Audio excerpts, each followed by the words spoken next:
आदरणीय मान जी के चरणों में मेरा स्पर्श और आप सभी जो मेरे से बड़े लोग यहाँ बैठे हैं आपको नमस्कार करता हूँ। आपसे ज़्यादा तो मैं भी नहीं जानता हूँ, मैं पेपर तो मैंने क्लियर कर दिया लेकिन जो विज़डम होती है वो एक्सपीरियंस के साथ ही आती है। मैं ज़्यादातर बात करना चाहूँगा बच्चों से जो यहाँ बैठे हैं, जिनमें ड्रिल कमांडर भी हैं, बहुत सारे एनसीसी वाले भी लोग बैठे हैं।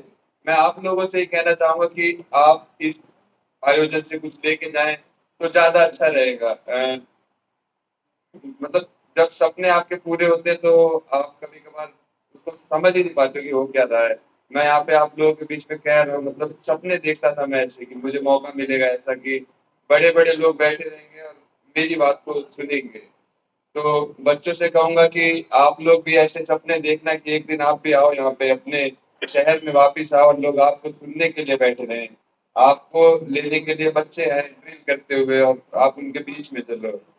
मैं तो सीआईएसएफ से हैदराबाद से सीधा रिजिग्नेशन लेके यहाँ पे आया हूँ, लेकिन वहाँ पे भी जो उन्होंने मुझे सिखाया, तो बच्चों प्रशासनिक सेवा के प्रति भी जाना लेकिन फोर्सेस को भी कभी मत भूलना और जिस भी फील्ड में आप जाना आप एक्सेल करने की कोशिश करना। मेरे को मौका मिला है तो मैं बताना चाहूंगा कि मैं यहाँ खड़ा हूँ तो उसमें मेरा सबसे कम योगदान होगा। मेरे परिवार का जितना बड़ा योगदान है उसको मैं कभी मिटा ही नहीं सकता।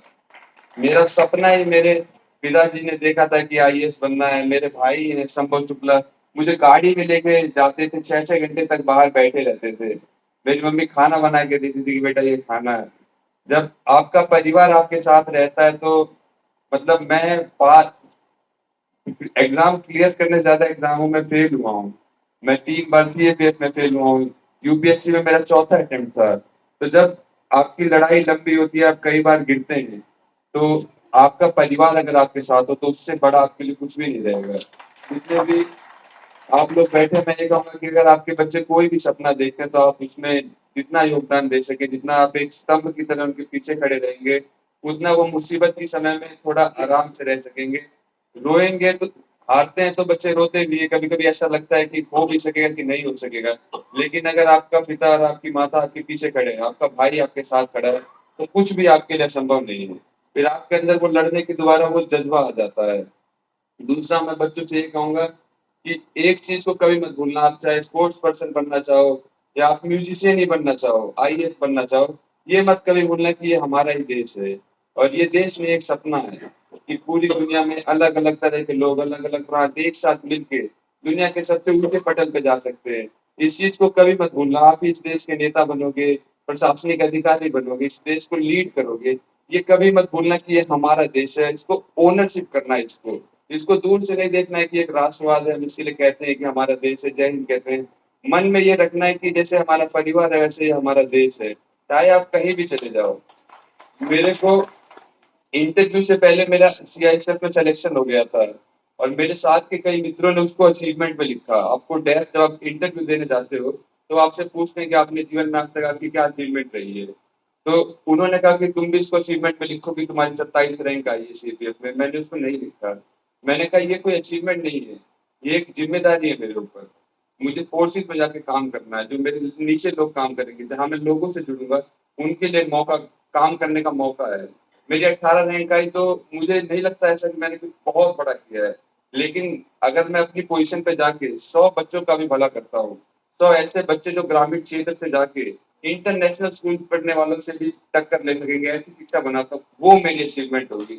अभी तो मैं इसको केवल अपने ऊपर एक जिम्मेदारी मानता हूँ और अ, कभी मेरा मतलब यही रहेगा कि आप लोगों का आशीर्वाद ऐसा रहे कि मैं समाज को और देश के प्रति जो मेरा ये अभी जो मेरा मन है काम करने का कभी न टूटे। बाकी मैं भिवानी पहले एक बार आया था और हनुमान ज्योति मंदिर भी गया था, तो मैंने अपने पिताजी से केवल एक बात कही थी कि जहाँ पे एक अच्छा गुरु रहता है, एक बड़ा बरगद का पेड़ रहता है, उसके नीचे बहुत सारे पेड़ फलते रहेंगे, खिलते रहेंगे। तो बच्चों मैं आपसे यही कहूँगा कि गुरु की बात कभी आपको बुरी लग सकती है, आपके टीचर्स आपको डाँट सकते हैं, आपको बाहर कर सकते हैं, आपका स्कूल एडमिनिस्ट्रेशन आपको बेकार सकता है। मैं गया थोड़े दिन पहले अपने स्कूल में, लेकिन मैं उन्हीं टीचरों को आज देखता हूँ, तो सुनता हूँ, तो मुझे लगता है कि वो नहीं होते, तो मैं यहाँ नहीं होता। जो उन्होंने मुझे डाँटा भी ना, वो भी मैं याद करता था और जो उन्होंने प्रेरणा के लिए मुझे कहा कि बेटा तुम कर सकते हो, जो उनका आशीर्वाद रहा, वो मुझे आज यहाँ तक लाया है। बाकी इतने सारे लोगों को देख के ज़्यादा बोल नहीं पा रहा, लेकिन यही रहेगा कि आप लोग अपना आशीर्वाद मेरे ऊपर बनाए रखना कि मैं कुछ ऐसा कर सकूं कि दोबारा मुझे आप लोग यहाँ बुलाते रहे कि आपने कुछ इसके लिए बेहतर करा। Shivalati Senior Secondary School, and my question is, what inspired you to become an IAS officer? मुझे इंस्पायर किया सबसे पहले तो मेरे पिता ने, मेरे परिवार ने। जब आप एक साधारण परिवार से आते हैं और आपको लगता है कि एक एग्जाम है, एक नॉलेज आप गेन करके अपने परिवार की पूरी लाइफ़स्टाइल, लाइफ़ को चेंज कर सकते हैं, तो एक मोटिवेशन मिलता है आपके अंदर। जब आपके पिता आपसे कहेंगे कि आपको सच्चाई के लिए काम करना है, देश के लिए काम करना है, तो वो एक इंस्पिरेशन है। दूसरा इंस्पिरेशन है कि देश को सच में प्यार करना। इसकी मिट्टी को एक बार कभी छू के देखना है, मतलब बोलना नहीं कि मैं देश को बहुत प्यार करता हूँ, मैं बहुत बड़ा देशभक्त हूँ, लेकिन फ़ील करना उसको कि ये हमारा देश है। इसमें अभी भी गरीबी है, अभी भी लोग पिछड़े हैं, अभी भी ऐसे बच्चे हैं जो गाँव में स्कूलों में पढ़ते हैं जिनको बात जो जब कॉम्पिटिशन में आते हैं तो उनको लगता है कि हमारी शिक्षा कम हुई है। जब हम अपने देश के प्रति थोड़ा-सा प्यार और करुणा फ़ील करेंगे, तो वो अपने आप में एक बहुत बड़ी इंस्पिरेशन रहती है। तो ये 2 चीज़ें मेरे को हमेशा याद आती थी कि मुझे अपने परिवार को और अपने देश को, इन दोनों के लिए मैं जितना भी मेहनत कर सकूँ, 10 घंटा पढ़ सकूँ, 12 पढ़ सकूँ, कितना ही थक जाऊँ, लेकिन चलते रहना।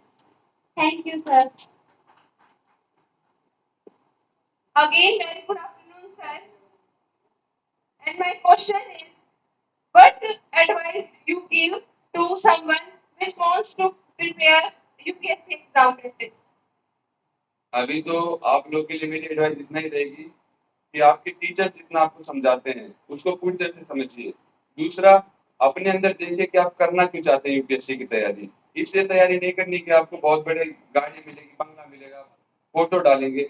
हमेशा क्लियर रहना कि मुझे इसलिए करना है, परिवार के लिए करना है, समाज के लिए करना है, देश के लिए करना है। तीसरा, अपने ऊपर मेहनत करनी पड़ती है आपको। बहुत लाखों लोग कोचिंग लेने चले जाएँगे लेकिन सबका सिलेक्शन नहीं होगा, लेकिन जो अपने अंदर की लड़ाई को जीत जाएगा, भगवान परशुराम हमारे पीछे बैठे हैं, वो उदाहरण है कि आपको शस्त्र भी चाहिए और शिक्षा भी चाहिए। शिक्षा लीजिए, लेकिन आपके अंदर की एक लड़ाई रहेगी। आपका मन कहेगा कि आप ये करो, इसमें ज़्यादा मज़ा आएगा, अभी मज़ा ले लो। कष्ट मत दो अपने आप को, लेकिन आपको अपने आप को कष्ट देना सीखना पड़ेगा। अंदर की लड़ाई को जीतने के लिए आप सेल्फ स्टडी को टाइम दीजिए। 2-3 घंटा भी कोई भी किताब पढ़िए, कहानी की भी किताब पढ़िए, लेकिन अपने माइंड को रीडिंग करने के लिए मजबूर करिए। न्यूज़पेपर उठाने की कोशिश करिए, उसको पढ़ने की कोशिश करिए, जानने की कोशिश करिए आपके देश में क्या चल रहा है। जब आप ये कोशिशें करेंगे ना, ऐसे नहीं होगा कि 5-6 घंटा पढ़ने लग जाओ, नहीं। आप पहले पढ़ने की आदत डालो, अपने अंदर मोटिवेशन करो, तो आपकी तैयारी शुरू होगी, अभी इस एज में। आपकी कुछ कोर क्वालिटीज़ होती है जिससे आपको कॉम्प्रोमाइज़ नहीं करना है। पहला, ईमानदारी से आपको कॉम्प्रोमाइज़ नहीं करना है। आप किसी डिस्ट्रिक्ट में जाते हैं, तो वहाँ पे जाके ये होना चाहिए कि एक ऐसा ऑफिसर आया है जो बेईमानी को बर्दाश्त नहीं करेगा। जो छोटे लेवल पे जो लोगों को परेशान किया जाता है, उसके खिलाफ स्ट्रिक्ट एक्शन लेगा। दूसरा, मैं फोर्सेज़ में रह के आया तो माइंडसेट ये होना चाहिए कि डिसिप्लिन को आप वैल्यू करेंगे। कोई आपका वर्कर अच्छा काम करता है तो उसको आप रिवॉर्ड देंगे, और कोई गलत करता है तो आप ये नहीं बोलेंगे कि सरकारी नौकरी में आ गया तो इसका क्या करना क्या नहीं करना, आप पनिशमेंट देने के लिए भी तैयार रहेंगे। तीसरा, कभी कंपैशन मत भूलिएगा, और उनके प्रति करुणा मत भूलिएगा जो समाज के एक निचले स्तर से आते हैं। जो कुछ गरीब बच्चे जो जिनको शिक्षा कम मिली है, उनके प्रति आपको ज़्यादा काम करने की आतुरता होनी चाहिए। कोई बहुत बड़ा आदमी आपसे मिलने आया लेकिन आप उसी टाइम पे 100 गरीब लोगों का भला कर सकते हैं तो हमेशा उनको प्रायोरिटी दीजिएगा। हमेशा कंपैशन, करुणापूर्वक